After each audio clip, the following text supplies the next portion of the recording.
Hello friends, आज हम आ चुके हैं Uma technical fire safety school में। और यहाँ पे जो है कि आप देख सकते हैं कि बच्चे जो है कि अपना ट्रेनिंग कर रहे हैं कंप्रेसर को स्टार्ट करने को लेकर के। कंप्रेसर को स्टार्ट कैसे किया जाता है, ये प्रॉब्लम कहाँ पे आती है।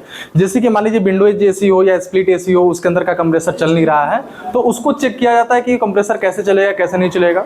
हालांकि अब वो समय ज़माना खत्म हो चुका है। जो अभी इस समय जो आ रहा है वो इन्वर्टर पैटर्न की एसी आ रही है, उसको भी स्टार्ट करने के लिए बताएंगे। लेकिन ये बेसिक चीज़ होता है, जब तक आप इसको नहीं जानेंगे तब तक आप उसको नहीं समझ पाएंगे। तो अगर आप सीखना चाहते हैं तो सबसे पहले आप जो है कि इसको सीखिए कि जो आपका नॉर्मल कंप्रेसर होता है उसको स्टार्ट कैसे किया जाता है, तब जाकर के इन्वर्टर पैटर्न की कंप्रेसर को आप स्टार्ट कर पाएंगे।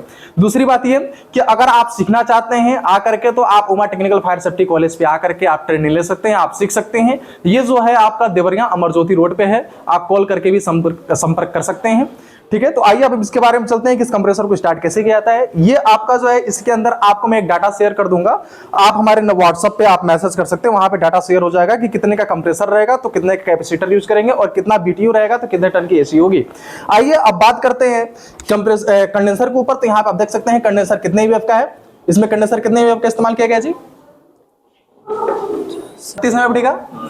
तो 36 MFD, 35 MFD, 40 MFD, ये सब जो है कि 1.5 टन में यूज होता है। जो विंडोज एसी होता है उसमें 45 MFD, कभी कभी 50 MFD, 55 MFD भी यूज होता है।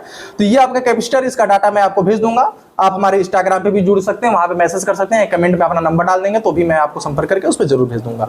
अब जो है इसके बाद से ये आपका थर्मोस्टेट है, जिसको हम लोग टीएस भी बोला करते हैं। ये इसका टेल है, इसके अंदर वोलेटाइल गैस भी होता है।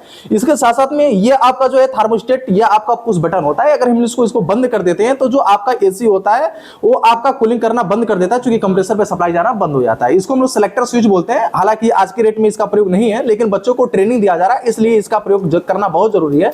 क्योंकि बेसिक जो नीड्स होता है, बेसिक जो जानकारी होती है, यहीं से चालू होता है। इसके अंदर टोटल 4 पॉइंट होता है, 1 नंबर, 4 नंबर और 3 नंबर और 1 नंबर। ठीक है, और इसके बाद ये आपका कॉमन पॉइंट होता है। अब इसमें जो है कि 4 नंबर पॉइंट से किसके पास सप्लाई जाती है, 4 नंबर पॉइंट से किसके पास सप्लाई जाती है, तो टीएस के पास, और टीएस से आप कैपेसिटर को दे सकते हैं, और कैपेसिटर से सप्लाई निकल के इसके रन पे जाएगी। तो ये कनेक्शन आपको याद करना बहुत जरूरी होता है सिलेक्टर स्विच के द्वारा। तो इसके कनेक्शन के डाटा अगर जानना चाहेंगे तो आप जरूर हमको मैसेज करिए, मैं आपको उसको डाटा को फॉरवर्ड कर दूंगा आपके पास में। अब जो है कि इसके अंदर आप बेसिक चीज मैं आपको बताता हूं, चूंकि वीडियो बहुत लंबा हो जाएगा। यहाँ पे आप देख सकते हैं ये 3 टर्मिनल है आपका, एक होता है सी, एक होता है आर, एक होता है एस। अब इसके अंदर जो 3 टर्मिनल है, ये CRS कैसे चेक करते हैं आप कमेंट करके बताइए, मैं इसको जरूर आपको बता दूंगा। हालांकि मैं एक बार बता देता हूं क्लैंप मीटर के द्वारा कि CRS कैसे चेक किया जाता है। CRS को चेक करने के लिए सबसे पहले क्लैंप मीटर को आप सेट करिए किस पे, बर्जर पे। ठीक है, बर्जर पे सेट करिए या कंटिन्यूटी पे सेट कर लीजिए।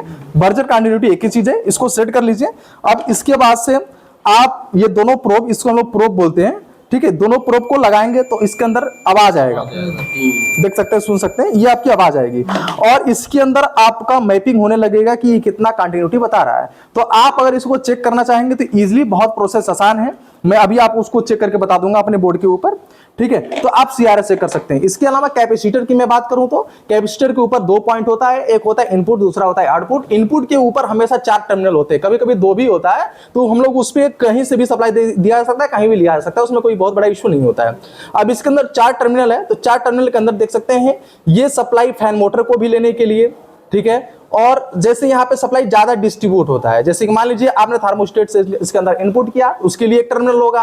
अब इस एक से निकाल करके कंप्रेसर को आप आउटपुट करेंगे तो उसके लिए दूसरा टर्मिनल यूज होगा। कभी कभी यहीं से निकाल करके हम लोग फैन मोटर को भी देते हैं, क्योंकि अधिकतर जो है कि जो 4 टर्मिनल होता है न्यूट्रल का पॉइंट होता है, और न्यूट्रल जो है कैपेसिटर के लिए यूज किया जाता है। आप देखिएगा जो भी न्यू एशिया आएंगे उसके अंदर देखिएगा जो 4 टर्मिनल होता है उसमें न्यूट्रल ही ज्यादा यूज होता है। ठीक है, तो उसके ऊपर से सप्लाई को डिस्ट्रीब्यूट करने के लिए, चाहे वो आपका एसएम हो, स्विंग मोटर हो, चाहे आपका फैन मोटर हो, चाहे वो आपका कंप्रेसर मोटर हो, चाहे आपका जो भी पॉइंट आप दे रहे हैं उसके लिए आपका न्यूट्रल के लिए ज्यादा ये यूज में होता है। बाकी ये दूसरी पॉइंट होती है, यह आपका स्टार्टिंग के लिए यूज हो जाता है, और यहीं से ये कंप्रेसर के रन के ऊपर जाता है, और जो एक डायरेक्ट सप्लाई आती है वो कंप्रेसर के कॉमन पे चली जाती है। तो इस तरीके से कंप्रेसर के ऊपर सप्लाई चला जाता है।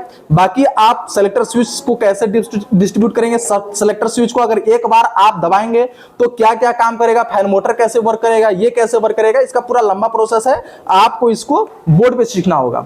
ठीक है, तो अगर आप ये सारा चीज ट्रेनिंग लेना चाहते हैं तो आप हमारे वहां संस्था पे आ सकते हैं, जिसका नाम है Uma technical fire safety college. यहाँ पे हर चीजों की ट्रेनिंग आपको दी जाती है, पूरी बेसिक से लेकर के हर चीज तक। ठीक है।